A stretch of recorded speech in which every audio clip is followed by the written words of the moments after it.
आज 19 मार्च रोजी आपण शेअर मार्केटमध्ये झालेल्या घडामोडींची माहिती घेऊ. साधारण आज आपण पाहिलं असता मार्केटने तिसऱ्या दिवशी आपल्याला ग्रीन मध्ये बंद ठेवलेलं आहे.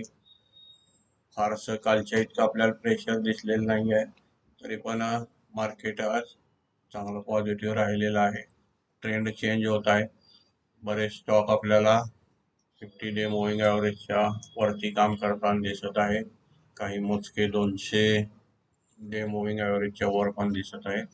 ती महत्वाची कारण आज आणि बाजारावर प्रेशर पण आहे. आज रात्री अमेरिकेच्या फेडरलच्या मीटिंगमध्ये इंटरेस्ट रेट बद्दल आणि एक आज निर्णय येण्याची शक्यता आहे. गेल्या वेळी आपण पाहिलं होतं.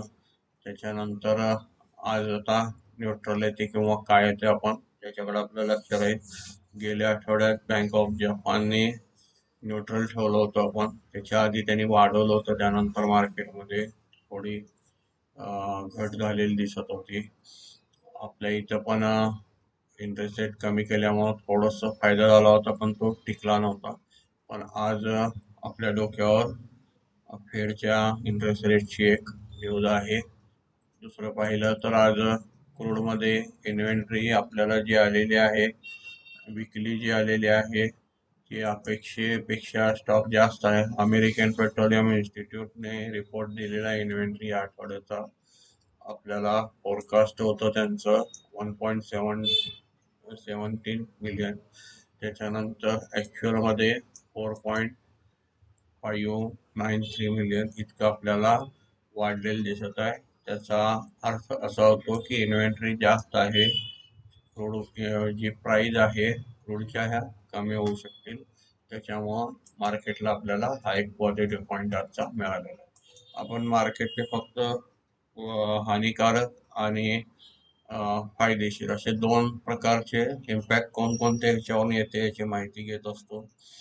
आज आपल्याला एक पॉझिटिव्ह आणि एक प्रेशर म्हणा, निगेटिव्ह म्हणता येणार नाही.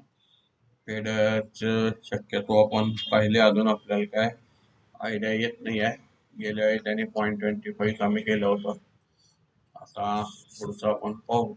त्याच्यानंतर आपण दोन गोष्टी बघितल्या. आता क्रूड आपल्याला वाढणार नाही असं दिसून आलेलं आहे तुर्तास. अजून एक थोड्या वेळानंतर क्रूड इन्व्हेंटरी एक यायची आहे. ती आपल्याला साधारण इथं एक 12 मिनिटानंतर वेळेत आली तर आपण या व्हिडिओमध्ये सांगण्याचा प्रयत्न करू. इकॉनॉमिक कॅलेंडरमध्ये आपल्याला इथं दिसून जाते. साधारण एक रिझल्ट पाहिल्यानंतर आपल्याला थोडीफार आयडिया येऊन जाईल. त्यानंतर पाहिलं असतं आपण आज US डॉलर सुद्धा आपल्याला कमी झालेलं दिसत आहे. रुपयाची किंमत वाढलेली आहे. साधारण 86.263 रुपयाला आज डॉलरची किंमत झालेली आहे. डॉलर इंडेक्स पण 103.65 दिसत आहे. क्रूड ऑइल आपल्याला 67 पण आता आत गेलेलं दिसत आहे. साधारण गोल्ड, निफ्टी 20 यांनी चांगले रिटर्न देत आहेत सतत. हे सगळ्या कंपन्यांचे अवेलेबल असतात. आपण फक्त इथं उदाहरणासाठी एका दुसरं घेत असतो, याचं कुठलं रिकमेंडेशन नसतं. बरेच स्टॉक आपल्याला चांगले चालताना दिसत आहे. आज सेन्सेक्स पाहिलं असता आपण 147 अंकाने वाढून 75,449.05 इतका बंद झालेला आहे. निफ्टीमध्ये पाहिलं असता आपण 22,907.60 ने बंद होऊन 73 अंकाची वाढ झालेली दिसत आहे. आता आपल्याला 22,800 22,900 आपल्याला वर बंद होताना दिसत आहे. स्ट्रॉंग आपल्याला मार्केट ओव्हरऑल दिसत आहे. त्याच्यानंतर आपण आज बँक निफ्टी पाहिली असता, त्याच्यामध्ये आपल्याला 388 अंकाने वाढ होऊन त्याच्यात आपल्याला 49,702.60 ने बंद झालेली आहे. त्यानंतर आपण पाहिलं असता ग्लोबल मार्केटमध्ये आज पाहू. ग्लोबल मार्केटमध्ये आपण पाहिलं असता आपल्याला डाव जोन्स पण प्लस दिसत आहे. थोडंफार रशिया आणि युक्रेनचे युद्ध बंदीचा पण पॉझिटिव्ह इफेक्ट दिसत आहे. डाव जोन्स आपल्याला 232 अंकाने वाढलेले दिसत आहे.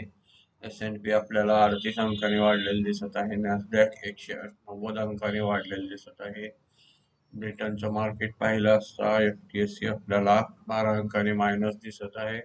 युरोपियन मार्केटमध्ये आज दुपारी मायनस होते, पण हळूहळू ते कव्हर व्हायला लागलेले दिसतात.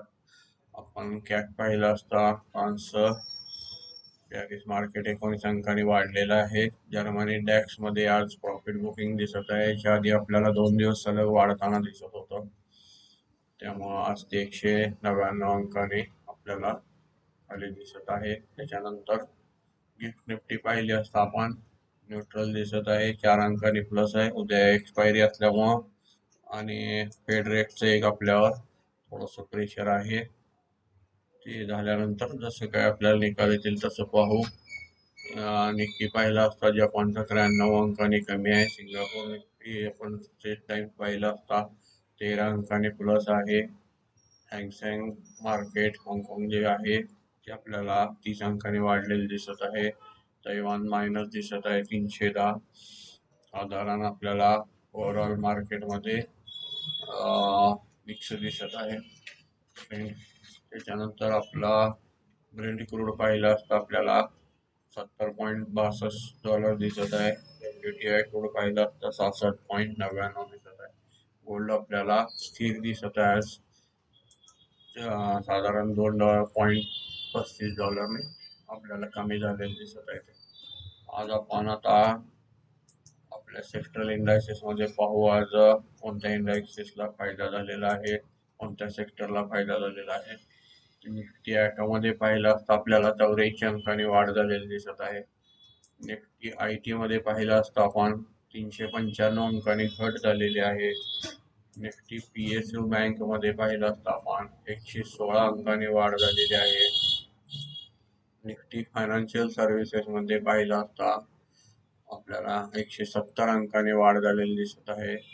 निफ्टी फार्मा मध्ये पाहिलं असता आपल्याला 104 अंकांनी वाढ झालेली दिसत आहे. निफ्टी FMCG मध्ये पाहिलं असता आपल्याला 290 अंकांनी घट झालेली दिसत आहे.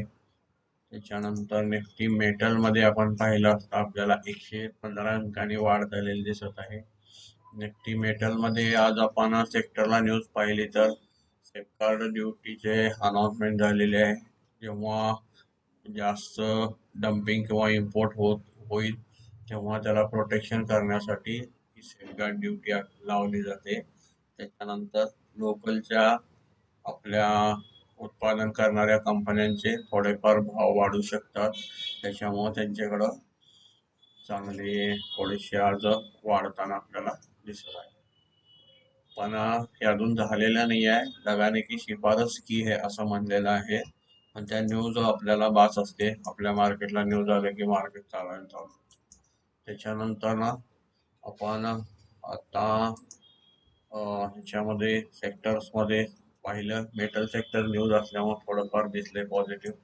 रियालिटीमध्ये सेक्टरमध्ये आपण पाहिलं असता 23 अंकांनी आज वाढ झालेली दिसत आहे. आपल्याला निफ्टी मीडियामध्ये पाहिलं असता 16 अंकांनी वाढ झालेली दिसत आहे. त्याच्यानंतर निफ्टी एनर्जी मध्ये पाहिलं असता आपल्याला 569 अंकांनी वाढ झालेली दिसत आहे. आपल्याला क्रूड कमी झालेल्याचा इफेक्ट इथं दिसत आहे. फॉरेन क्रूडचे रेट जे कमी होत आहेत. चायना सुद्धा क्रूड साधारण चायना स्टील उत्पादन कमी करण्याच्या नादात आहे, कारण त्यांना US ला एक्सपोर्टची ड्युटी जास्त असल्यामुळं इंडियात माल डंप होणार नाही तर सेफगार्ड ड्युटी लावलेली आहे. त्याच्यानंतर आज एनर्जी बद्दल बोलायचं झालं तर एनर्जी सेक्टरमध्ये क्रूड निव्वळ क्रूडची इन्व्हेंटरी जास्त आहे, उत्पादन जास्त आहे आणि त्यामुळं क्रूडचे रेट कमी व्हायला लागले. त्याचा सरळ सरळ फायदा आपल्याला निफ्टी एनर्जी सेक्टरमध्ये ऑइल अँड गॅस कंपन्यांना झालेला दिसत. आपण हे रिकमेंडेशन करत नसतो कोणतं सेक्टर घ्या किंवा कोणत्या सेक्टर मधल्या कंपन्या घेऊ नका. फक्त कोणत्या कमोडिटीचा कोणत्या सेक्टरला फायदा होत असतो आणि त्याचे काय परिणाम होत असतात आपण फक्त माहिती आणि काय आपण त्याच्यावरचे परिणाम हे शिकण्यासाठी आपण फक्त हे व्हिडिओ बनवत असतो. कोणतंही रिकमेंडेशन नसतं. फक्त हे माहिती शिकून घेतली की आपल्याला लाईफ टाईम त्याच्यातल्या आयडिया येत जातात. त्यानंतर निफ्टी प्रायव्हेट बँक आपण पाहिल्याप्रमाणे व्हॅल्युएशन स्वस्त दिसत होते आपल्याला बँकिंग सेक्टरमध्ये. ते सुद्धा आज आपल्याला 119 अंकांनी वाढलेले दिसत आहे. निफ्टी PSU बँकच्या सुद्धा आपण पाहिलं त्या व्हॅल्युएशन चांगले होते, त्याच्यात सुद्धा आपल्याला 116 अंकाने आज वाढ झालेली दिसत आहे. ओव्हरऑल आपण त्याच्यानंतर निफ्टी इन्फ्रामध्ये पाहू. निफ्टी इन्फ्रामध्ये पण 108 अंकाने वाढ.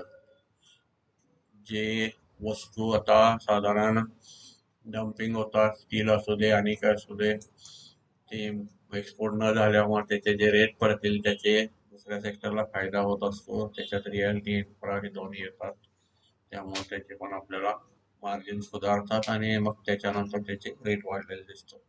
त्यानंतर गेनर मध्ये पाहिलं असतं आपण आज Shriram finance, HDFC life, Apollo hospital, Tata steel, power grid, UltraTech cement, SBI life, Wipro, coal India, BEL, Grasim, त्याच्यानंतर IndusInd bank, LNT, BPCL, Bajaj auto, JSW steel, State Bank of India, Adani port, NTPC, Reliance इत्यादी आपल्याला आज गेनर मध्ये दिसत आहे.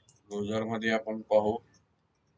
लुझर मध्ये tech Mahindra, ITC, TCS, Infosys, Sun Pharma, Maruti, Nestle India, HCL tech, Hero MotoCorp, Cipla, Britannia, Kotak bank, Trent, Eicher motor, Mahindra and Mahindra, Bajaj Finserv, Titan, Hindalco, Hindustan Lever इत्यादी आपल्याला आज लुझर मध्ये दिसत आहे. काल आपल्याला लुझरची लिस्ट नव्हती, आज लुझरची साधारण संख्या घेणारच्या आसपास आलेली आहे. उद्याची एक्सपायरी आहे. विकली एक्सपायरीला अर्ज पण काम करावं लागतं. मार्केट वाढलं की आपण फोमोमध्ये आपल्याला कोणतं घेऊ, काय करू, त्याच्यासाठी आपण मागच्या व्हिडिओमध्ये बकेट लिस्ट, मार्केट खराब असताना शांतपणे वेळ भरपूर असतो आपल्याकडं, तेव्हा कसं स्क्रिप्टचा अभ्यास करायचा, स्टॉकचा कसं चांगला कोणता, खराब कोणता, ते व्हिडिओ या चॅनलवर अवेलेबल आहेत. ते आपण बघून आपण शॉर्टलिस्ट करून ठेवायचे असतात, जेणेकरून मार्केट वाढायला लागले की आपलं कन्फ्युजन होत नाही. आपल्या बकेट लिस्ट मधले आपण थोडे थोडे थोडे थोडे घेत जायचं असतं. एकदम मोठ्या पोझिशन कधीही बनवायच्या नाहीत, ना तेजीला ना मंदीला, कारण त्याचे इम्पॅक्ट आपल्या पोर्टफोलिओवर बसतात. मॅक्झिमम मिनिमम 2%, 3%, जास्तीत जास्त 5% इम्पॅक्ट पोर्टफोलिओच्या 5% आपल्याला सहन होईल इतकंच एखाद्या स्टॉक मध्ये आपण लक्ष देऊन काम करावं लागतं. साधारण आज आपण ऑप्शन चेन मध्ये पाहू. उद्याची एक्सपायरी आपल्याला 20 तारखेला इथं दिसत आहे. ॲट मनीला निफ्टी बंद आहे 22,907 मध्ये. आपल्याला पुट साईडला दिसत आहे साधारण 22,900 आज स्ट्रॉंग आपल्याला इथं सपोर्ट तयार झालेला दिसत आहे. त्याच्यानंतर 22,800 दिसत आहे. ओव्हरऑल आपल्याला ते रेजिस्टन्स मध्ये पाहिलं असता 23,000च्या रेजिस्टन्स मधून थोडं कमी झालेलं दिसत आहे. हा रेजिस्टन्स थोडा वीक आहे. उद्या काय होईल ते आपण उद्याच्या पोझिशन वेगळ्या होतात, पण 23,000चा रेजिस्टन्स तुर्तास तरी मोठा अवेलेबल आहे. 23,100चा एक आहे आणि इथं एक आपल्याला दिसत आहे 22,900 ॲट मनीच्या इथं एक दिसत आहे आपल्याला. साधारण त्याच्या आसपास कुठं तर आपल्याला एक्सपायरी मिळून जात असते. त्याच्यानंतर लक्षात ठेवा, आपले जे आउट ऑफ मनी असतात हे कॉलमध्ये पैसे वेस्ट करणं मूर्खपणा आहे. हे सगळे पाच पैसे होत असतात एक्सपायरी नंतर. ह्याचं आपल्याला सतत सेबी पण सांगत असते. आता तर 10 पैकी 9 जो डाटा होता तो आता 93% म्हणजे 9.33% आणि वाढलेला आहे लॉस करणाऱ्यांमध्ये. त्यामुळं कॉल आणि पुट किंवा हे जे F&O जे आहे ऑप्शन याच्यात काम करताना त्याचे प्रत्येक कॉल त्याचे ग्रीक्स बघायला शिका. ते त्याचं आपल्या चॅनलवर अवेलेबल आहे. डेल्टा, थीटा, गामा आपण हे सगळे बघू शकता, आपल्या चॅनलवर अवेलेबल आहे. कॉलचे options, out of money, in the money, at money याचे सुद्धा व्हिडिओ परत परत बघा, म्हणजे आपलं नुकसान होणार नाही. साधारण आपला गैरसमज असतो की 100 रुपये निफ्टी चालल्यानंतर माझा कॉल 100 रुपये वाढेल किंवा पुट 100 रुपये घटेल. तसा नसतं. तो डेल्टा जितका असतो तितकाच तो हे होत असतो आणि त्याच्यातून पर डे थिटा जो असतो तो बाय डिफॉल्ट कमी होत असतो. त्याला आपण टाइम डिके किंवा टाइम व्हॅल्यू म्हणत असतो. त्यामुळं एक्सपायरीच्या वेळेला जास्तीत जास्त आपला हेतू हेच आहे की ट्रेडिंग करताना होणाऱ्या चुका होऊ नयेत आणि आपलं ट्रेडिंग सुधारावं किंवा इन्व्हेस्टमेंट चांगली व्हावी आणि मार्केटमध्ये पैसे जाण्याचं प्रमाण आपलं कमी व्हावं. त्याच्यासाठी सरळ साध्या सोप्या भाषेत आपण हे सर्वांसाठी, ज्यांना समजत नाही किंवा कोणत्या भाषेचे प्रॉब्लेम असतात त्यासाठी आपण हे अगदी साधे आणि सिंपल व्हिडिओ बनवत असतो. फार हुशार लोकांसाठी हे व्हिडिओ नसतात. त्यामुळं सर्वसामान्य माणूस जो काहीतरी गैरसमज किंवा माहिती नसल्यामुळे जे पैसे त्याचे जातात ते वाचण्यासाठी किंवा त्याचं नुकसान होऊ नये यासाठी आपण बनवत असतो. त्याच्यात कुठला आपला हेतू नसतो क्लासेस किंवा पैसे मिळवणे, कोर्स विकणे असलं काही नसतं. फक्त अवेअरनेस मार्केटचा वाढवणे, धोके आहेत ते सांगणे इतकंच आपलं काम असतं. त्याच्यानंतर आज आपण पाहिलं असता फंड ऍक्टिव्हिटी मध्ये आपण पाहूया 13,300.8 हजार कोटीची आपल्याला डोमेस्टिक इन्स्टिट्यूटने आज बाईंग केलेली दिसत आहे कॅशमध्ये त्याची विक्री आपल्याला दिसत आहे 11,159.32 ही विक्री दिसत आहे कॅशमध्ये आणि नेट बाईंग आपल्याला 2,140.76 कोटी इतकी आपल्याला डोमेस्टिक फंडची आपल्याला खरेदी आजची दिसत आहे, नेट खरेदी. त्याच्यानंतर FI ची आपल्याला काल 4,400ची काल आपल्याला बाईंग फिगर दिसली होती. त्याच्यानंतर आज आपल्याला 1,000 कोटी जवळजवळ मायनस दिसायला लागलेली आहे.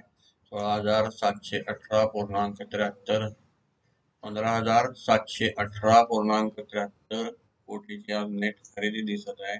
त्याच्या अगेन्स्ट विक्री 16,815.23 कोटीची नेट विक्री दिसत आहे. त्याच्यामुळं 1,096.50 इतक्या कोटीची नेट विक्री दिसत आहे.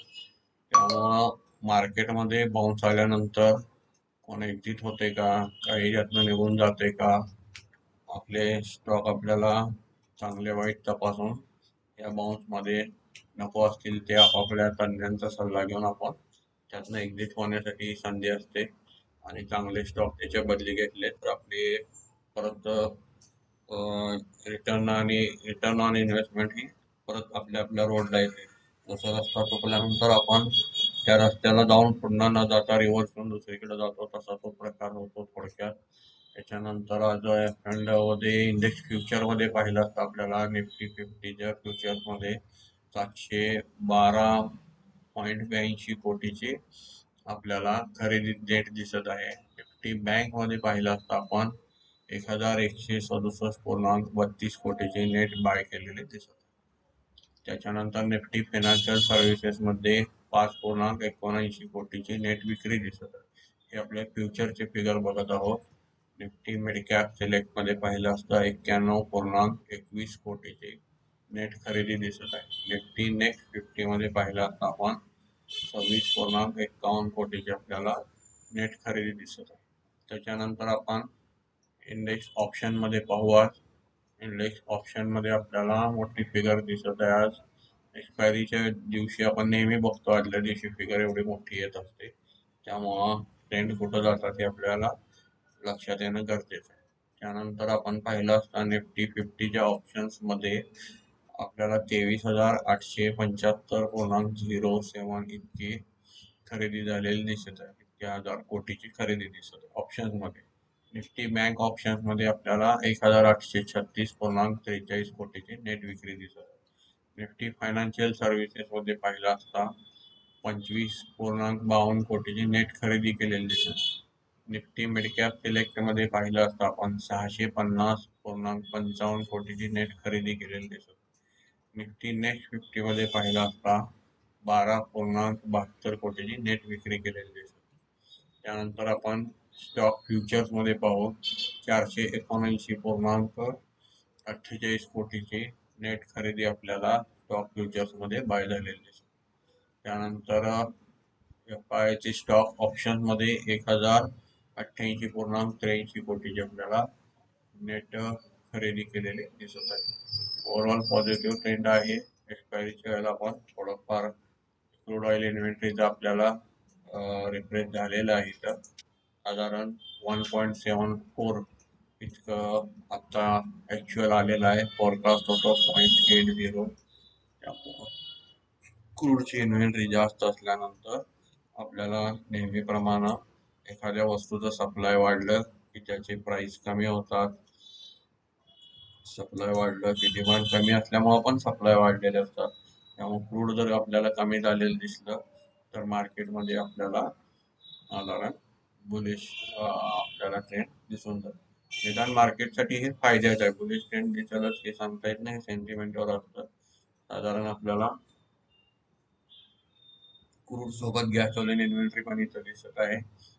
हे काम आपण कमोडिटी मध्ये काम करणाऱ्यांसाठी याचा उपयोग होत असतो. साधारण ओव्हरऑल आपण मार्केट कव्हर केलेलं आहे.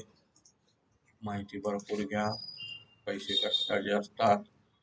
आपल्या इन्व्हेस्टमेंट केली तर भरपूर अभ्यास करून त्याच्यावर थांबलं पाहिजे. लगेच कोणतं रिटर्न येत नाही. बँकेत ठेवलं तर एफडी वर्षाला 6% येतं. इथं आपल्याला थोडंफार आलं तरी त्याचं थोडंसं जास्त ग्रीड न करता, जरी आजपर्यंत आपले काही लॉसेस असतील तर ते एका दिवसात निघत नसतात. जिथून वाट आपण चुकून परत मुख्य मार्गावर आलेलो असतो तिथून त्याची रिकव्हरी चालू होते. मग नंतर हळूहळू आपल्याला कंटिन्यू चांगले प्रॉफिट यायला चालू होतं. धन्यवाद.